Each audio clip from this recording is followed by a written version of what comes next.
Shalom, umat Tuhan terkasih. Selamat hari Minggu. Pelayanan firman hari ini akan dibawakan oleh Bapak Pendeta Gideon dari GKI Gresik. Majelis Jemaat GKI PTI mengucapkan terima kasih atas pelayanan Bapak. Tuhan memberkati. Sebelum memulai ibadah, beberapa warta lisan seputar kegiatan gereja akan kita simak bersama.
Umat Tuhan terkasih, dalam masa raya Paskah ini kita akan melakukan pemadaman lilin di akhir ibadah.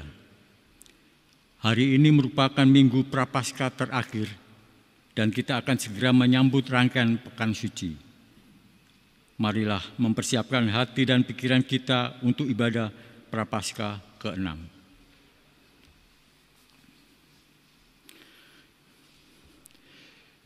Di Minggu Palem ini, kita memperingati bagaimana Yesus dielulukan di Yerusalem.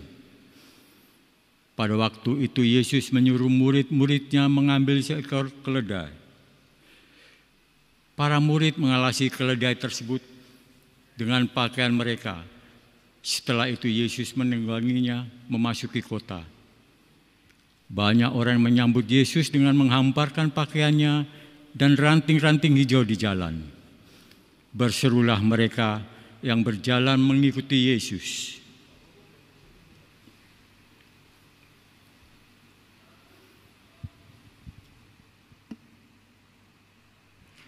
Hosana, diberkatilah Dia yang datang dalam nama Tuhan. Diberkatilah kerajaan yang datang, kerajaan Bapa kita Daud. Hosana di tempat yang maha tinggi.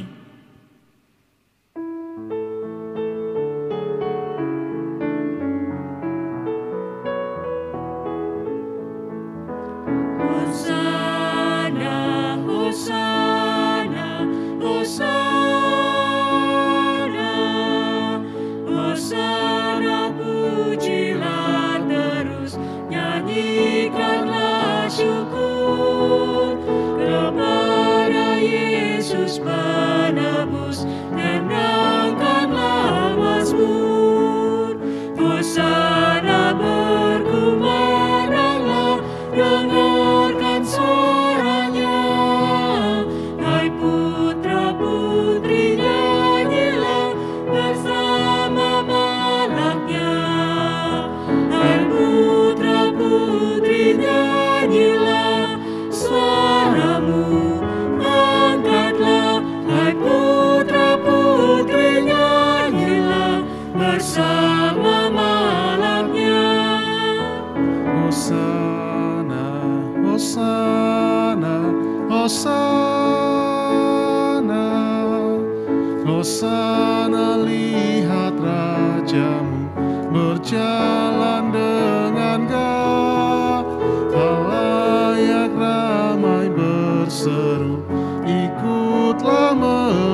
Hosana berkumandanglah, dengarkan suaranya.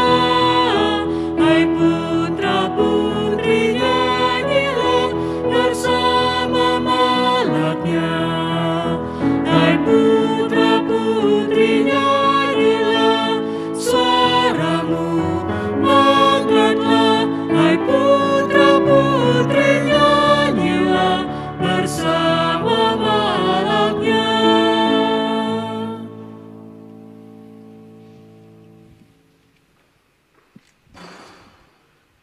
Jemaat Tuhan yang terkasih, ibadah Minggu Palem dan Prapaskah ke-6 ini berlangsung dengan satu pengakuan bahwa pertolongan kita adalah dalam nama Tuhan yang menjadikan langit dan bumi, yang tidak pernah meninggalkan perbuatan tangannya.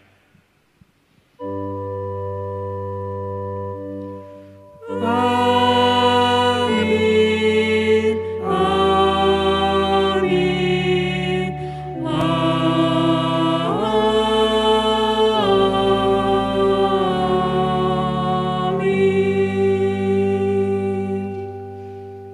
Damai Tuhan besertamu. Dan besertamu juga.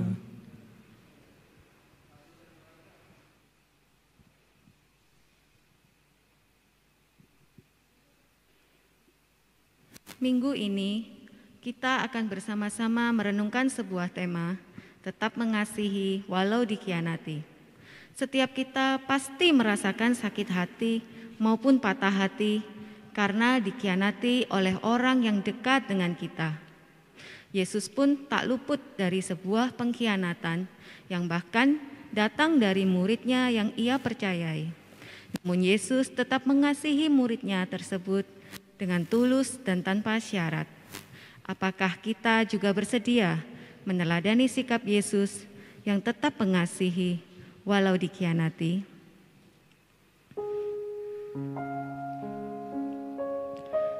Akibat dosa, relasi kita cenderung saling menyakiti satu dengan yang lain. Supaya aman, kita memilih untuk tidak mendekati hal-hal yang membuat kita tersakiti. Kita lebih memilih untuk mengasihi orang yang baik dan sayang kepada kita. Sebaliknya, kita mungkin menaruh dendam dan tidak mengampuni, apalagi mengasihi orang-orang yang mengkhianati kita. Ampunilah kami Tuhan, dan ajarilah kami untuk mengasihi tanpa pamrih. Kami sering berpikir dan berkata-kata buruk yang tanpa sadar telah menyakiti orang lain. Pikiran dan kata-kata kami bukan hanya untuk menyakiti orang lain, tetapi juga diri kami sendiri. Kami belum mampu mengendalikan pikiran dan perkataan kami. Ampunilah kami Tuhan, dan ajarilah kami untuk mengasihi dengan hati yang tulus. Inilah pengakuan dosa yang kami panjatkan kepada Yesus, Sang Maha Pengampun dan Penyayang. Amin. Berita anugerah bagi kita semua terambil dari Efesus 4 ayat 31 sampai 32 yang berbunyi demikian. Segala kepahitan, kegeraman, kemarahan, pertikaian, dan fitnah hendaklah dibuang dari antara kamu, demikian pula segala kejahatan. Tetapi hendaklah kamu ramah seorang terhadap yang lain, penuh kasih mesra dan saling mengampuni, sebagaimana Allah di dalam Kristus telah mengampuni kamu.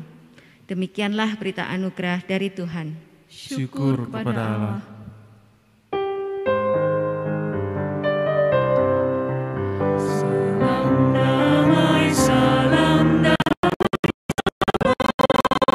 Salam,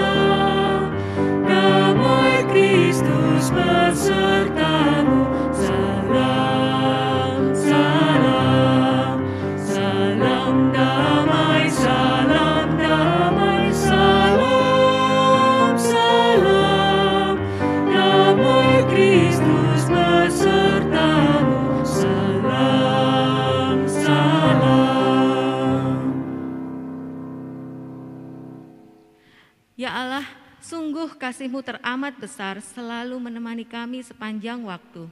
Ajar kami ya Allah untuk selalu mengasihi-Mu dan sesama kami manusia.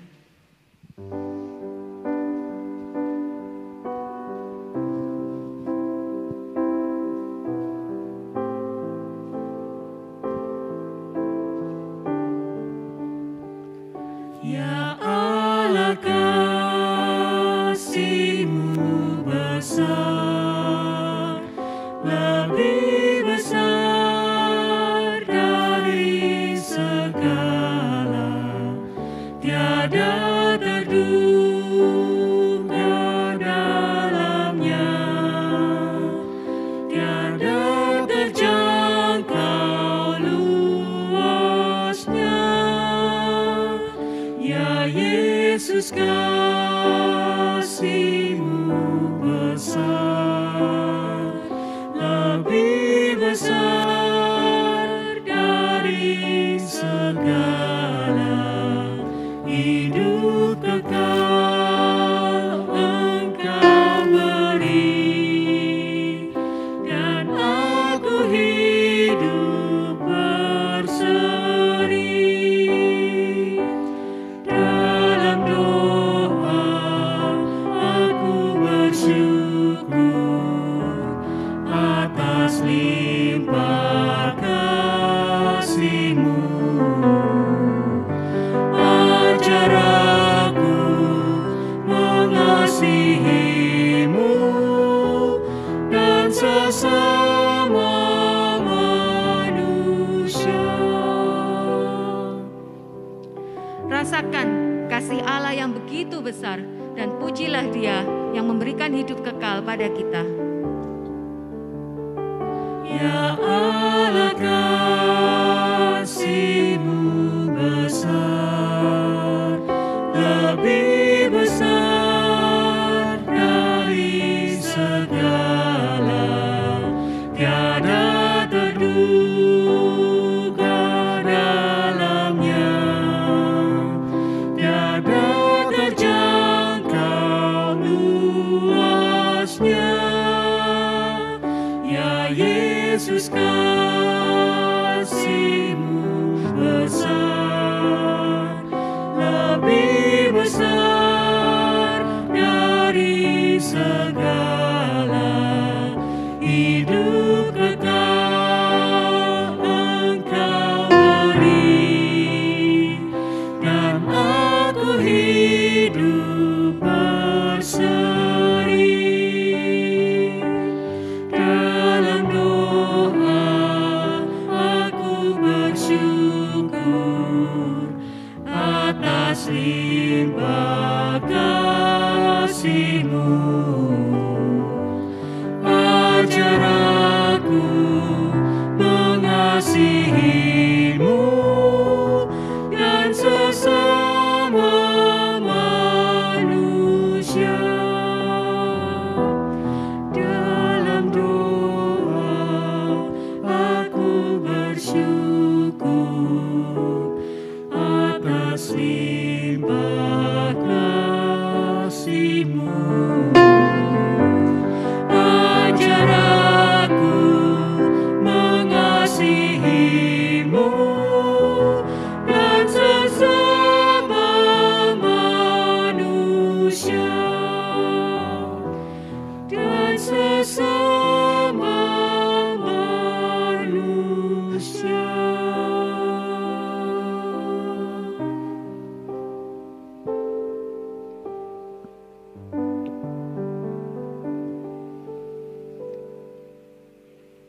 Jemaat Tuhan yang terkasih, sebelum kita membaca dan merenungkan firman Tuhan, mari kita berdoa. Tuhan, dalam kesempatan ini kami juga bersama-sama akan belajar dari kebenaran firman-Mu. Roh-Mu yang kudus mengurapi hati dan pikiran kami, supaya kami mampu memahami juga melakukannya. Kami siap untuk mendengar dan melakukannya.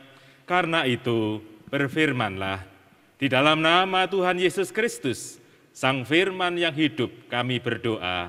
Amin. Markus pasalnya yang ke-14, ayat 1 sampai ayatnya yang ke-20, saya akan membacakan untuk kita semua. Demikian Injil Tuhan Yesus Kristus. Hari Raya Paskah dan Hari Raya Roti Tidak Beragi akan mulai 2 hari lagi. Imam-imam kepala dan ahli-ahli Taurat mencari jalan untuk menangkap dan membunuh Yesus dengan tipu muslihat. Sebab mereka berkata, jangan pada waktu perayaan supaya jangan timbul keributan di antara rakyat. Ketika Yesus berada di Betania, di rumah Simon si Kusta, dan sedang duduk makan, datanglah seorang perempuan membawa suatu buli-buli pualam berisi minyak narwastu murni yang mahal harganya. Setelah dipecahkannya leher buli-buli itu, dicurahkannya minyak itu ke atas kepala Yesus. Orang yang menjadi gusar dan berkata seorang kepada yang lain, untuk apa pemborosan minyak narwastu ini? Sebab minyak ini dapat dijual 300 dinar lebih dan uangnya dapat diberikan kepada orang-orang miskin. Lalu mereka memarahi perempuan itu. Tetapi Yesus berkata, biarlah dia. Mengapa kamu menyusahkan dia? Ia telah melakukan suatu perbuatan yang baik padaku. Karena orang-orang miskin selalu ada padamu dan kamu dapat menolong mereka bila mana kamu menghendakinya, tetapi aku tidak akan selalu bersama-sama kamu. Ia telah melakukan apa yang dapat dilakukannya. Tubuhku telah diminyakinya sebagai persiapan untuk penguburanku. Aku berkata kepadamu, sesungguhnya di mana saja Injil diberitakan di seluruh dunia, apa yang dilakukannya ini akan disebut juga untuk mengingat dia. Lalu pergilah Yudas Iskariot, salah seorang dari ke-12 murid itu, kepada imam-imam kepala dengan maksud untuk menyerahkan Yesus kepada mereka. Mereka sangat gembira waktu mendengarnya dan mereka berjanji akan memberikan uang kepadanya. Kemudian ia mencari kesempatan yang baik untuk menyerahkan Yesus. Pada hari pertama dari hari raya roti tidak beragi, pada waktu orang menyembelih domba Paskah, murid-murid Yesus berkata kepadanya, ke tempat mana engkau kehendaki kami pergi untuk mempersiapkan perjamuan Paskah bagimu? Lalu ia menyuruh 2 orang muridnya dengan pesan, pergilah ke kota, di sana kamu akan bertemu dengan seorang yang membawa kendi berisi air. Ikutilah dia, dan katakanlah kepada pemilik rumah yang dimasukinya, pesan guru, di manakah ruangan yang disediakan bagiku untuk makan Paskah bersama-sama dengan murid-muridku? Lalu orang itu akan menunjukkan kamu sebuah ruangan atas yang besar, yang sudah lengkap dan tersedia. Disitulah kamu harus mempersiapkan perjamuan Paskah untuk kita. Maka berangkatlah kedua murid itu, dan setibanya di kota, didapati mereka semua seperti yang dikatakan Yesus kepada mereka. Lalu mereka mempersiapkan Paskah. Setelah hari malam, datanglah Yesus bersama-sama dengan ke-12 murid itu. Ketika mereka duduk di situ dan sedang makan, Yesus berkata, aku berkata kepadamu, sesungguhnya seorang di antara kamu akan menyerahkan aku, yaitu dia yang makan dengan aku. Maka sedihlah hati mereka dan seorang demi seorang berkata kepadanya, "Bukan aku ya Tuhan?" Ia menjawab, "Orang itu ialah salah seorang dari kamu, yang 12 ini, dia yang mencelupkan roti ke dalam satu pinggan dengan aku." Demikianlah Injil Tuhan Yesus Kristus. Yang berbahagia adalah kita yang mendengar, terlebih yang melakukan dalam hidup sehari-hari. Hosiana. Hosiana, Hosiana, Hosiana.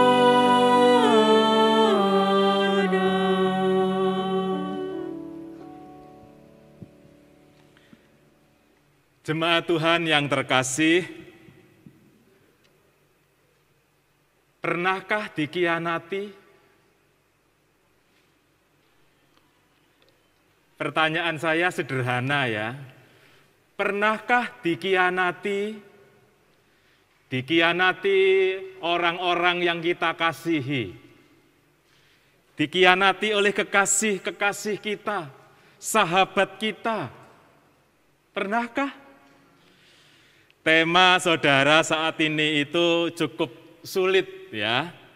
Tetap mengasihi walau dikhianati. Benarkah?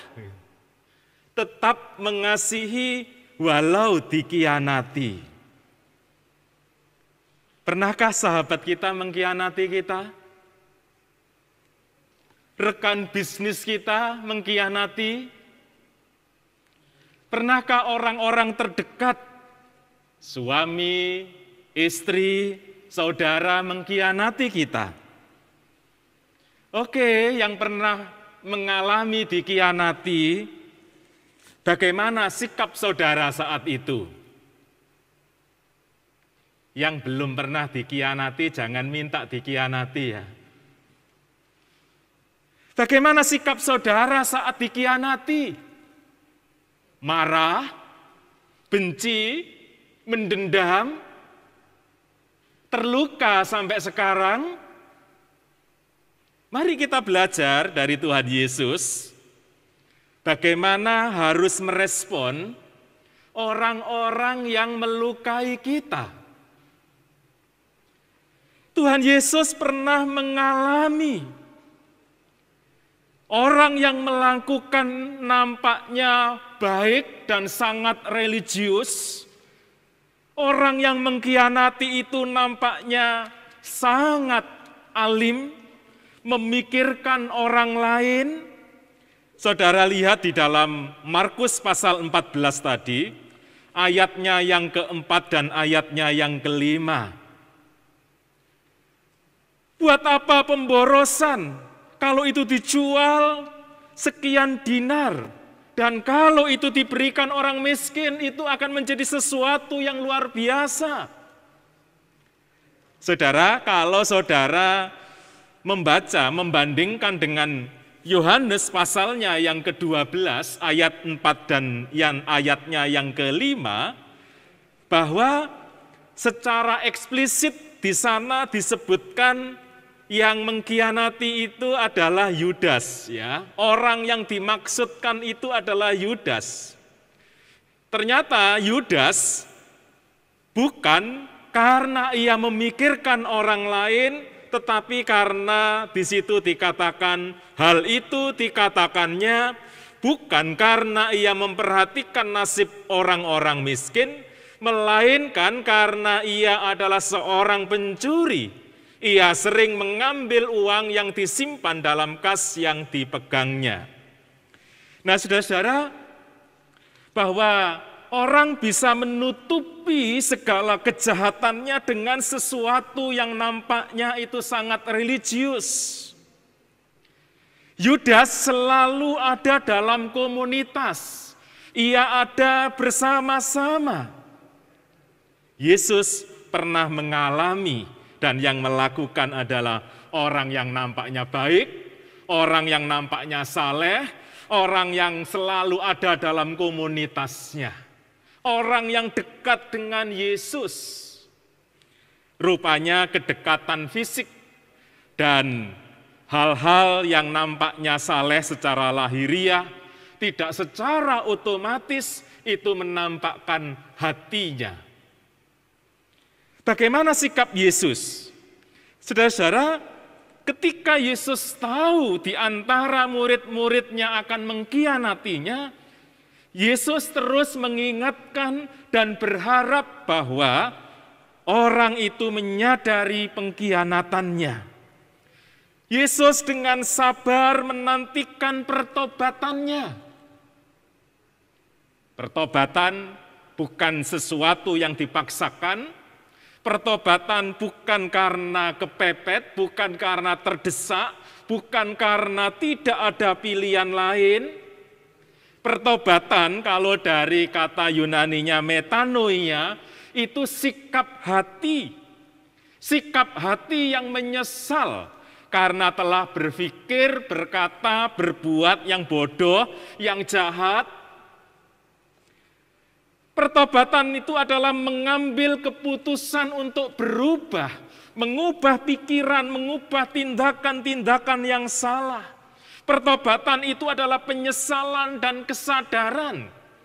Jadi bukan karena dipaksa, itulah sebabnya sekalipun Yesus tahu siapa yang akan mengkhianatinya. Dengan sabar, Yesus membimbingnya, mengingatkannya dengan harapan metanoia itu. Pertobatan yang didasari oleh penyesalan dan kesadaran. Saudara-saudara yang kekasih, bahwa tetap dalam komunitas dengan orang yang akan mengkhianatinya. Itulah yang dilakukan oleh Yesus. Terus mengingatkan, terus berharap supaya orang itu menyadarinya. Dengan sabar Yesus menantikan pertobatannya. Yesus tetap bersama-sama dalam komunitas dengan orang yang akan mengkhianatinya. Saudara-saudara, sikap Yesus itu adalah sikap yang tulus, sikap yang tanpa pamrih, tanpa syarat, tanpa mengharapkan imbalan, tanpa maksud tersembunyi. Dan itulah yang seringkali dikenal dengan kasih agape, kasih yang tidak menuntut balas, kasih yang diberikan tanpa mengharapkan imbalan. Itulah yang dikatakan Yesus terluka. Yesus terluka supaya orang menjadi sembuh. Itu kalau saudara membandingkan dengan 1 Petrus pasalnya yang kedua ayat 24b. Oleh bilur-bilurnya kamu menjadi sembuh. Saudara-saudara yang kekasih, bahwa Yesus menyatakan kasih-Nya tanpa syarat.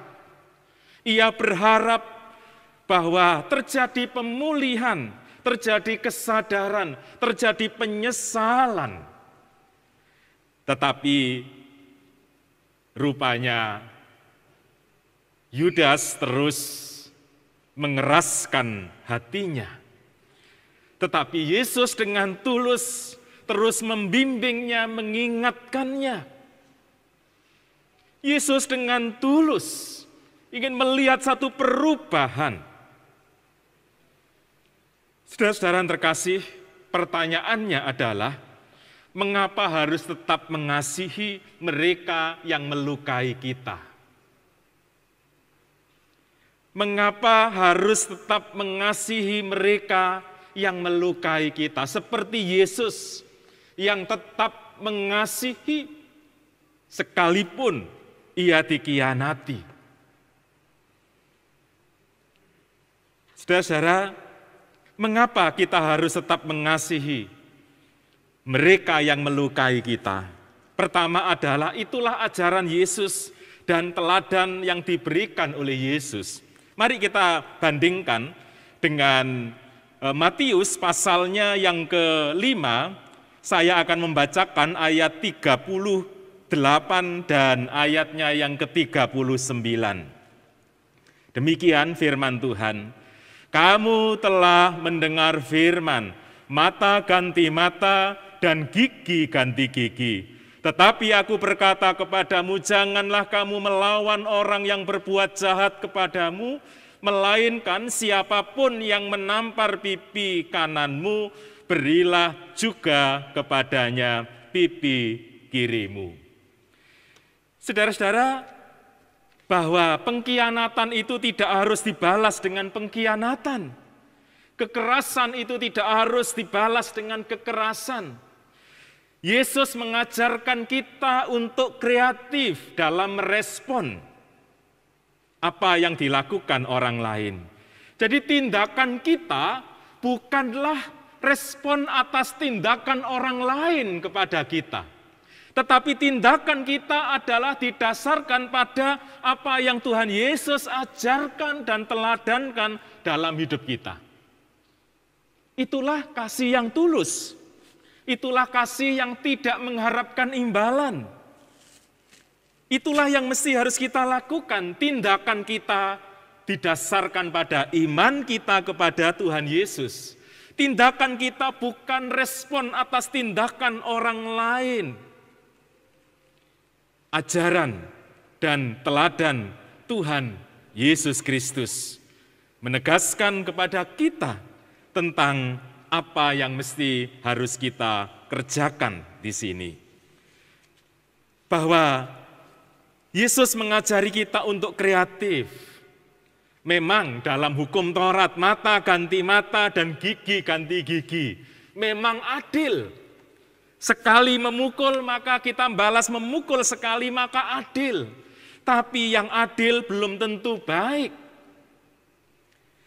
Ketika saya remaja dulu, saya suka pinjam kaset video. Dulu sangat tebal ya kaset video itu, saudara.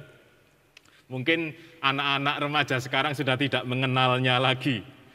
Nah, saya suka pinjam kaset video kungfu.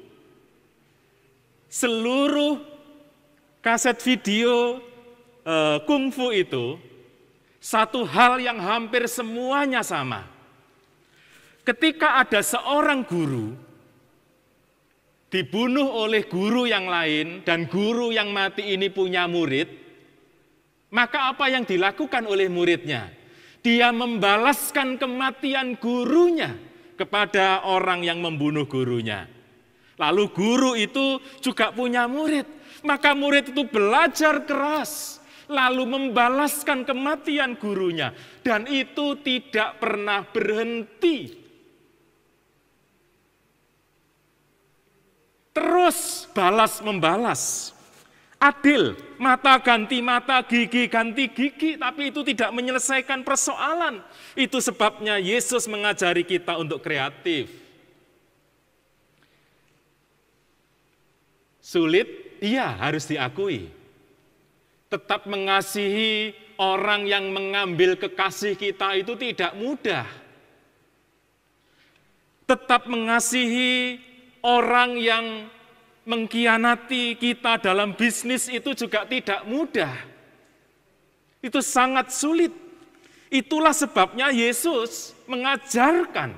Karena kalau hal yang mudah tidak akan diajarkan oleh Yesus. Saudara, hal yang kedua, mengapa kita harus tetap mengasihi mereka yang melukai kita? Saudara-saudara, ketika kita dalam hidup ini, kita melihat bahwa mengapa harus mengampuni? Karena hal yang kedua, pembunuhan secara fisik itu tidak terjadi secara tiba-tiba. Saudara bisa bandingkan dengan Matius pasalnya yang ke-5 ayat 21. Kamu telah mendengar yang difirmankan kepada nenek moyang kita, jangan membunuh. Siapa yang membunuh harus dihukum. Nah, saudara-saudara, di sini dalam arti membunuh secara fisik, tapi Yesus memberikan makna yang lebih dalam membunuh ini. Dalam ayat 22. Tetapi aku berkata kepadamu, setiap orang yang marah terhadap saudaranya harus dihukum. Siapa yang berkata kepada saudaranya kafir harus dihadapkan ke mahkamah agama. Dan siapa yang berkata jahil harus diserahkan ke dalam neraka yang menyala-nyala. Bagi Yesus, pembunuhan secara fisik itu adalah tindakan yang paling akhir, lingkaran yang paling luar.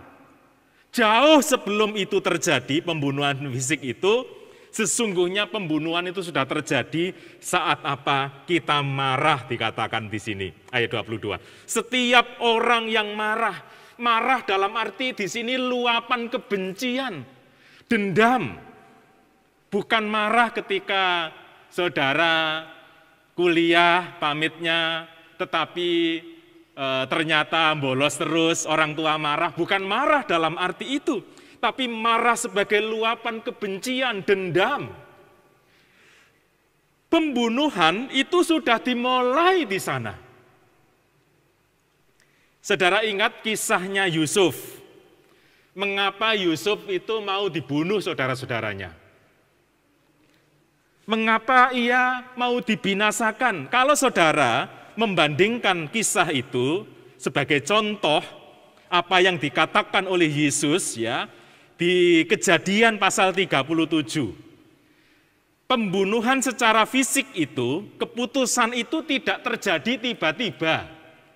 Itu dimulai dari apa dalam ayat yang keempat, yaitu benci di sini. Maka bencilah mereka. Jadi saudara-saudara Yusuf itu benci, diawali di situ. Ketika rasa benci itu terus dirawat, maka apa yang terjadi dalam ayatnya yang kelima? Lebih benci lagi. Ketika itu tidak dipulihkan, maka makin bencilah dalam ayatnya yang ke-8. Jadi makin bencilah mereka. Perhatikan ya, benci, lebih benci, makin benci, barulah dalam ayat 18 mereka bermufakat untuk membunuh Yusuf. Saudara-saudara, mengapa kita harus tetap mengasihi? Mengapa kita harus mengampuni? Mengapa kita harus memaafkan orang-orang yang melukai kita? Kalau kebencian, kalau luka batin itu terus kita pendam, terus kita rawat dalam diri kita, maka itu endingnya menjadi hal yang sangat buruk. Hal yang ketiga, saudara-saudara, mengapa kita harus mengampuni, mengapa kita harus mengasihi orang yang melukai kita? Karena luka yang tidak dipulihkan akan berdampak buruk. Kalau di dalam keluarga, maka itu berdampak buruk bagi seluruh keluarga sampai generasi berikutnya. Saya kenal seorang yang rebutan warisan, saudara kandung ini saudara. Saudara kandung rebutan warisan. Dan mereka sampai ke pengadilan. Konflik antar saudara ini, saudara, konflik antar saudara ternyata bukan hanya mereka yang berkonflik. Keturunan mereka jadi tidak lagi menjalin persaudaraan. Anak-anak mereka menjadi sangat jauh. Mereka tidak lagi berelasi. Luka yang tidak dipulihkan akan berdampak buruk. Bukan hanya untuk diri kita, tetapi untuk generasi, untuk keturunan kita. Inilah mengapa kita harus menyembuhkan segala luka kita, mengampuni, mengasihi. Saudara-saudara, pertanyaan saya, sebenarnya ketika saudara mengampuni orang yang melukai saudara, saudara melakukan untuk siapa? Ketika saudara, betul, ketika saudara mengampuni orang yang melukai, itu sesungguhnya pertama-tama kita melakukan untuk diri kita sendiri. Orang yang tidak bisa mengampuni adalah orang yang paling menderita. Seseorang datang dan mengatakan, "Pak, saya sakit hati sama si A." Saya tanya, kenapa sakit hati sama si A? Ya, soalnya si A itu begini. Kapan itu dilakukan? Setahun yang lalu. Saudara bisa bayangkan, Orang ini selama setahun menderita luar biasa. Oke, saya akan konfirmasi ya sama si A. Lalu saya datanglah ke si A, saya bilang, si B itu sakit hati sama kamu setahun ini. Karena kamu mengatakan begini tentang si B. Benar enggak itu? Saudara tahu ekspresinya? Si A mengerutkan keningnya, tanda berpikir keras. Dan dia mengatakan apa? Kayaknya aku enggak pernah ngomong begitu. Saudara bisa bayangkan, ketika orang terluka dan tidak bisa mengampuni selama setahun menderita, dan orang yang dianggap melukainya mengatakan dengan gampangnya, rasanya kok saya gak pernah mengatakan itu. Saudara, orang yang tidak bisa mengampuni, orang yang tidak bisa mengasihi kembali, orang yang melukai dirinya adalah orang yang paling menderita. Orang yang tidak bisa mengasihi kembali itu seperti orang yang sedang jatuh cinta. Pernah jatuh cinta? Nah, ini anak-anak muda yang bersama dengan saya ini pernah jatuh cinta. Apa yang dilakukan orang sedang jatuh cinta? Mau mandi lihat dia, mau tidur di langit-langit ya lihat dia, mau makan ya melihat dia, ingat dia. Kalau orang sedang jatuh cinta itu enak, bahagia, bersuka cita. Bayangkan kalau itu orang yang sedang marah, sedang terluka. Almarhum Gombloh bilang apa kalau orang sedang jatuh cinta? Tai kucing, rasa coklat. Bisa bayangkan, itu kalau orang sedang jatuh cinta, orang bahagia. Almarhum Gombloh dalam lagunya dia menulis itu, tai kucing rasa coklat. Mus Mulyadi bilang apa? Enggak peduli meledose gunung. Tapi, kalau itu yang mengalami adalah orang yang terluka, orang yang sedang sakit hati, jadi orang yang tidak bisa mengampuni adalah orang seperti jatuh cinta. Jatuh cinta enak, tapi ketika ia tidak bisa mengampuni, penderitaan luar biasa. Saudara-saudara yang terkasih, itulah sebabnya mengapa kita harus mengasihi. Dan tema kita menurut saya hari ini itu sangat berat. Ya, sangat berat. Tidak mudah. Tema yang dipilih oleh gereja saudara GKI PTI hari ini adalah tetap mengasihi walau dikhianati. Bayangkan kalau saudara seorang pebisnis, saudara ditipu oleh partner saudara. Bukan hanya ditipu, saudara harus menanggung ratusan juta karena uangnya dibawa lari oleh partner saudara. Saudara masih bisa mengampuninya? Kalau saudara punya kekasih dan ternyata sahabat saudara merebutnya dengan cara yang sangat halus, saudara masih bisa berdoa, semoga Tuhan Engkau memberi kebahagiaan kepada mereka. Masih bisa bilang begitu? Saudara-saudara yang kekasih, sulit iya, tidak mudah iya, tapi kita bisa melakukannya. Berbahagialah orang yang mengampuni kesalahan orang lain. Kenapa? Karena sesungguhnya ia sedang memberikan diri untuk dipulihkan, untuk disembuhkan dari segala luka-luka itu. Saudara masih mau menyimpan luka batin saudara? Saya tidak tahu seberapa banyak yang saat ini bersama-sama dengan saya pada Minggu Palma dan sekaligus Minggu Sengsara ini, seberapa banyak saudara yang menyimpan luka batin terhadap suami, terhadap istri karena pengkhianatan mereka, terhadap sahabat saudara, terhadap partner bisnis saudara, seberapa banyak saudara yang terluka. Dan sudah berapa lama saudara menyimpan luka batin itu? Sekarang datanglah kepada Yesus. Minta dipulihkan, minta disembuhkan. Ampuni mereka yang melukai saudara. Sehingga saudara akan jauh lebih berbahagia ketika saudara bisa mengampuni orang tua saudara, suami saudara, istri saudara, antar saudara. Kalau saudara saat ini sedang terluka, datanglah kepada Tuhan. Tuhan, aku mengampuninya. Dan datangilah orang-orang yang sedang melukai saudara. Katakan, saudara mengampuninya. Tetap mengasihi, walaupun tidak mudah, walaupun sulit. Tetapi itulah yang terbaik.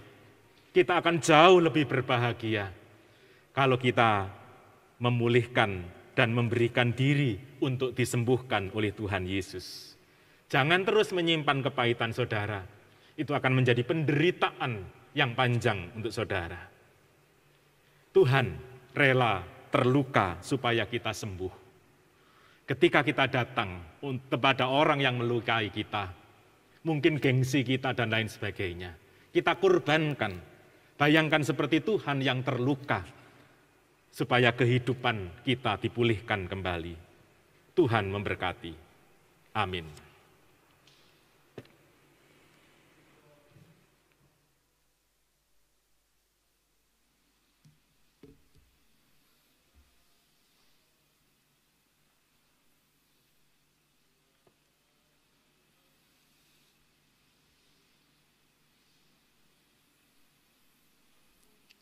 Marilah bersama dengan umat Allah di masa lalu, masa kini dan masa depan, mengingat pengakuan pada baptisan kita menurut pengakuan iman rasuli.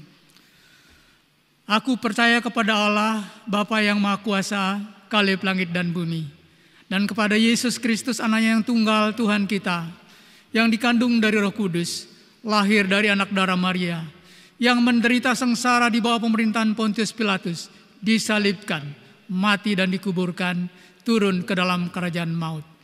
Pada hari yang ketiga bangkit pula dari antara orang mati, naik ke surga, duduk di sebelah kanan Allah, Bapa yang Maha Kuasa. Dan dari sana yang akan datang untuk menghakimi orang yang hidup dan yang mati. Aku percaya kepada Roh Kudus, gereja yang kudus dan am, persekutuan orang kudus, pengampunan dosa, kebangkitan orang mati, dan hidup yang kekal. Amin. Pada Jumat Agung tanggal 2 April 2021, kita akan merayakan perjamuan kudus. Untuk menyambut perayaan itu, marilah kita mempersiapkan diri dengan memeriksa diri kita masing-masing. Pada perjamuan terakhir, Kristus meminta kita merayakan perjamuan kudus untuk mengenangnya. Mengenang Kristus berarti mengalami kehadirannya dalam hidup sehari-hari dan menyadari bahwa Kristus telah berkorban demi keselamatan kita. Sudahkah saudara hidup dalam persekutuan yang akrab dengan Yesus, sehingga saudara mengalami kasih, kuasa, dan kebenarannya? Yakinkah saudara bahwa Kristus telah mengorbankan hidupnya demi keselamatan saudara?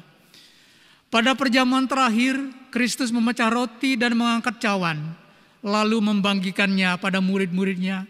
Ketika menerima roti dan anggur, simbol tubuh dan darah Yesus, kita dipersatukan dengan Kristus. Yesus menjadi kepala, sedang kita adalah tubuhnya. Sudahkah saudara menjadikan Yesus sebagai kepala, pemimpin saudara dalam hidup pribadi, berkeluarga, bergereja, dan bermasyarakat?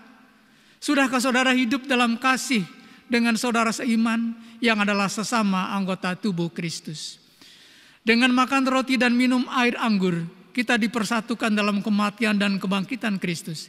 Ini berarti kita perlu menyangkal diri, memikul salib, dan mengikut Kristus. Menyangkal diri berarti rela berkorban demi Tuhan dan sesama. Sudahkah saudara rela berkorban bagi sesama? Sudahkah kehidupan saudara menjadi berkat bagi sesama, peduli pada sesama, berani menyuarakan kebenaran dan keadilan, serta berjuang menciptakan damai sejahtera? Kiranya Roh Kudus menolong kita dalam mempersiapkan diri merayakan perjamuan kudus mendatang.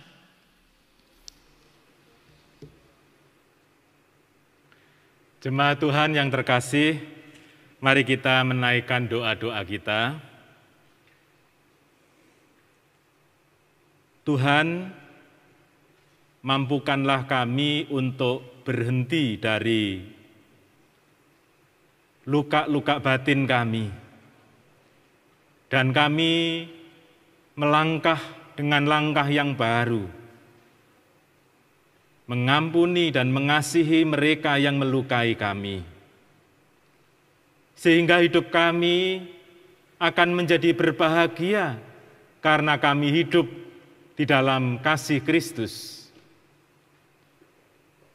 Karena itu ya Tuhan, Engkau tahu ini tidak mudah bagi kami. Ketika kami harus mengampuni, ketika kami harus mengasihi mereka yang kami anggap melukai kami. Baik itu terhadap suami, terhadap istri, terhadap orang tua, terhadap anak, ataupun antar saudara. Berilah kerendahan hati kepada kami, kerelaan kepada kami, untuk kami berhenti dari segala luka-luka kami.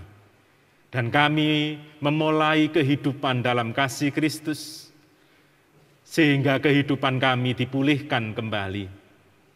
Seperti Tuhan rela terluka, sehingga kami sembuh oleh bilur-bilur-Mu, kami sembuh dari dosa-dosa kami. Tuhan, kami akan bersama-sama untuk menghayati, mengenang kembali penderitaan-Mu, di mana Tuhan rela terluka untuk menyembuhkan kami lewat perjamuan kudus yang akan kami selenggarakan pada 2 April yang akan datang. Karena itu kami percayakan kepada Tuhan seluruh umat-Mu. Tuhan layakkanlah mereka, biarlah lewat perjamuan kudus ini, mereka dikuatkan dan diteguhkan kembali dalam pengharapan imannya sampai Tuhan datang. Majelis jemaat yang Tuhan pakai untuk melayani seluruh umat-Mu, Tuhan yang memberkati karya layanan mereka. Kiranya lewat hamba-hamba-Mu ini, seluruh umat tetap merasakan penggembalaan Tuhan. Kehadiran mereka membuat seluruh umat-Mu tetap merasakan pertolongan Tuhan. Karena itu Tuhan yang memberkati hamba-hamba-Mu, para penatua dan pendeta. Tuhan berkati mereka, mampukanlah mereka merawat, menggembalakan seluruh umat yang Tuhan percayakan untuk digembalakan di GKI PTI ini. Baik mereka adalah anggota jemaat ataupun para simpatisan. Dan kami juga berdoa untuk hamba-hamba-Mu dalam badan-badan pelayanan yang ada, di komisi, panitia, ataupun tim-tim yang ada. Tuhan berkatilah mereka semua. Mereka telah mempersembahkan hidupnya bagi kemuliaan-Mu. Karena itu apa yang mereka persembahkan dalam karya layanannya, kiranya mendatangkan sukacita dan pertumbuhan iman bagi seluruh umat yang mereka layani. Sehingga di tengah-tengah pandemi seperti saat ini, seringkali serba ada ketidakpastian, tetapi seluruh umat-Mu, baik anak-anak sampai lansia, mereka tetap merasakan kehadiran Tuhan lewat hamba-hamba-Mu ini. Para penatua, pendeta, para aktivis yang ada di GKI Pondok Chandra Indah. Terima kasih ya Tuhan, Engkau yang memberkati mereka hamba-hamba-Mu ini, bersama dengan keluarganya, untuk menjadi saksi yang baik bagi kemuliaan Tuhan.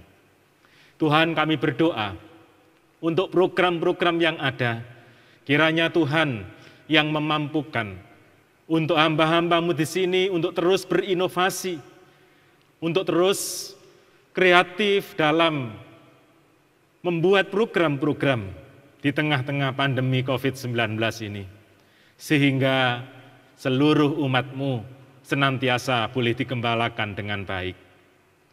Kami menyerahkan segala program-program yang ada, Tuhan berkati, supaya kemuliaan-Mu boleh dinyatakan. Tuhan, pada kesempatan ini kami menyerahkan seluruh umat-Mu di GKI Pondok Chandra ini, Tuhan yang memberkati mereka.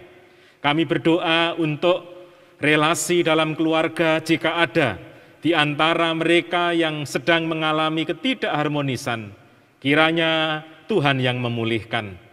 Kami berdoa untuk pergumulan dalam usaha atau pekerjaannya. Jikalau ada yang terdampak karena pandemi COVID-19 ini, kiranya mereka tetap teguh berpengharapan kepada Tuhan Yesus, Sang Sumber berkat yang sejati. Di tengah-tengah kesulitan dan dampak yang mereka alami dalam bisnis mereka, dalam pekerjaan mereka, dalam usaha mereka, kiranya mereka tetap teguh dalam segala usaha dan pekerjaannya. Tuhan, kami berdoa untuk seluruh umat-Mu dalam pergumulan-pergumulan yang ada, yang tidak kami sebutkan satu persatu, Tuhan yang menolong dan memulihkan mereka. Kami percayakan seluruh umat-Mu dalam kuasa-Mu. Tuhan, pada kesempatan ini, kami bersama-sama menyerahkan juga saudara-saudara kami yang dalam minggu-minggu ini merayakan ulang tahun kelahiran dan pernikahannya. Kiranya momentum ini mereka jadikan sebagai momentum yang baik untuk semakin dekat dengan Tuhan dan mereka saling setia satu terhadap yang lain. Terima kasih ya Tuhan, kami menyerahkan seluruh umat-Mu dengan segala pergumulannya dalam kuasa-Mu. Kami berdoa untuk bangsa kami, Tuhan yang terus memberkati, hikmat-Mu Tuhan nyatakan untuk para pemimpin bangsa ini. Tuhan, pada kesempatan ini kami sebentar lagi akan berpisah, bimbing sertai kami, jauhkan dari segala yang jahat, sehingga kami senantiasa dalam lingkup kuasa-Mu. Kami menyerahkan perjalanan kehidupan kami selanjutnya, kiranya Tuhan yang terus menopang kami.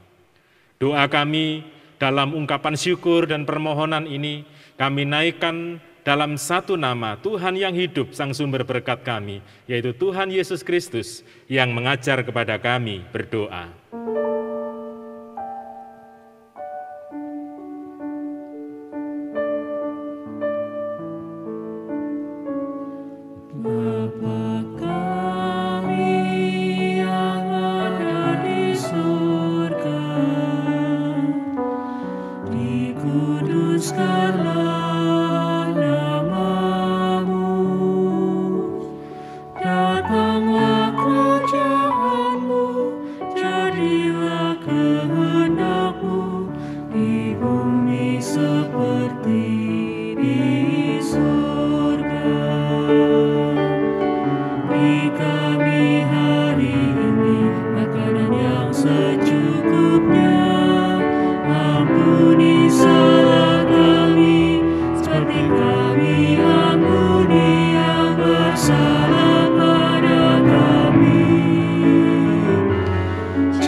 Marilah kita mensyukuri perbuatannya dengan memberikan persembahan syukur kita kepada Tuhan. Nats persembahan terambil dari Mazmur 50 ayat 14. persembahkanlah syukur sebagai korban kepada Allah, dan bayarlah nasarmu kepada Yang Maha Tinggi.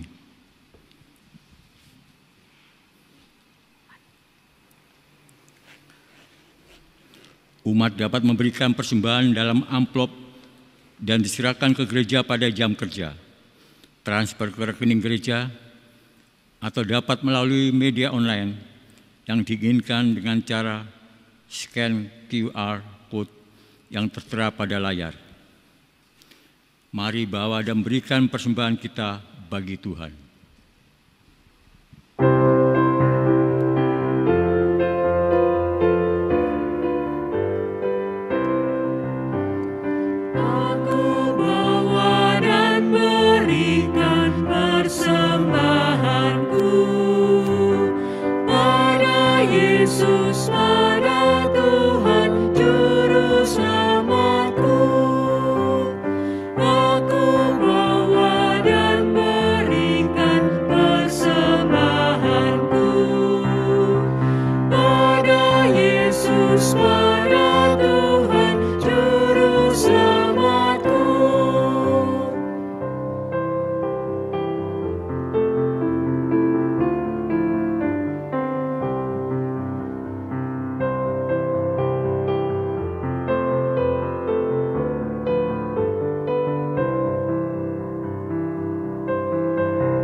Marilah kita berdoa untuk persembahan kita.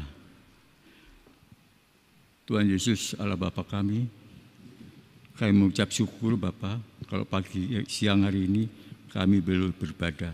Itu karena kemurahan dan kasih anugerah-Mu. Bapa, sebentar kami sudah memberikan persembahan kepadamu. Berkati persembahan kami Tuhan, agar dapat digunakan untuk pelebaran kerajaan-Mu dan kemuliaan nama-Mu Bapa. Berkati para pengelola yang Kau percayai agar takut akan Engkau Bapa. Terima kasih Tuhan Yesus, dalam nama-Mu kami berdoa. Amin.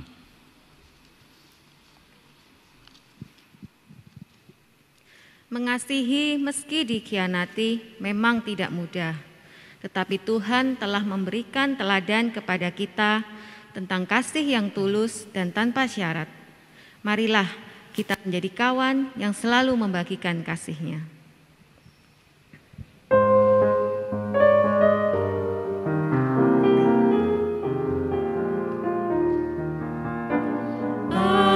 Aku hendak tetap berhati tulus karena teman mempercayaiku.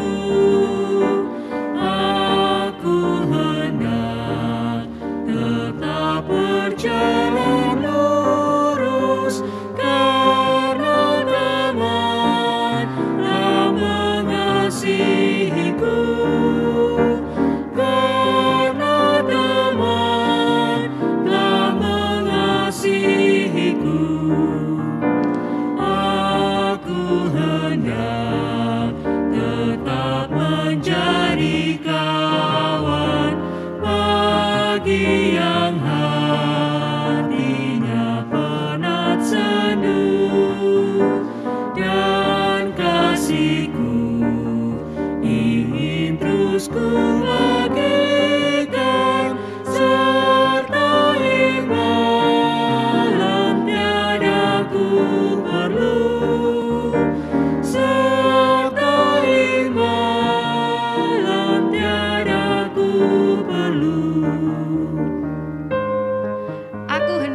menaikkan doa dalam dunia yang sibuk dan cemar dan tetap berpaut pada Allah. Aku hendak tetap menaikkan doa dalam dunia yang sibuk dan cemar. Aku hendak berpaut pada Allah, dan Kristuslah teladan yang benar, dan Kristuslah teladan yang benar. Jemaat Tuhan yang terkasih, mengasihi orang yang melukai kita, itu berarti kita memberi diri untuk disembuhkan oleh Tuhan. Karena itu, arahkanlah hatimu kepada Tuhan. Kami mengarahkan hati kepada Tuhan. Jadilah saksi Kristus, tetaplah mengasihi dengan tulus tanpa syarat. Syukur pada Allah, kami mau mengasihi dengan tulus dan tanpa syarat. Terpujilah Tuhan, Kini dan selamanya. kini terimalah berkat Tuhan. Tuhan memberkati engkau dan melindungi engkau. Tuhan menyinari engkau dengan wajah-Nya dan memberi engkau kasih karunia.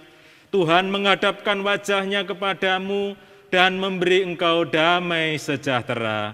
Hosiana.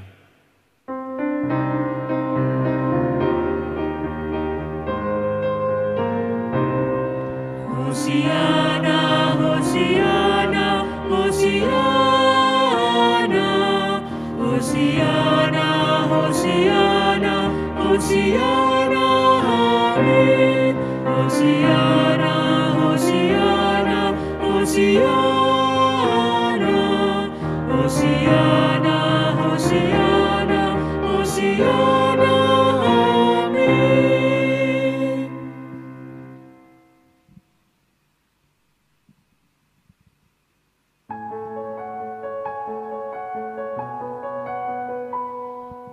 Sedih dan luka ke hatimu, kecewa dan putus asa, sesat karena beban dosa, sepi sendiri hampa.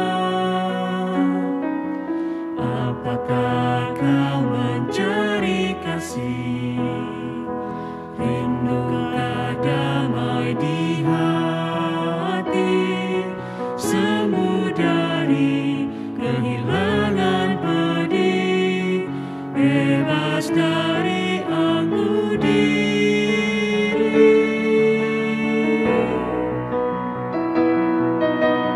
Datanglah padanya, pandanglah salibnya, lihatlah lukanya, bukti cinta bagi kita. Alami kuasa-Nya, bangkitlah bersamanya, rasakan Yesus ubah hati kita. Pada waktunya kasih-Nya memulai.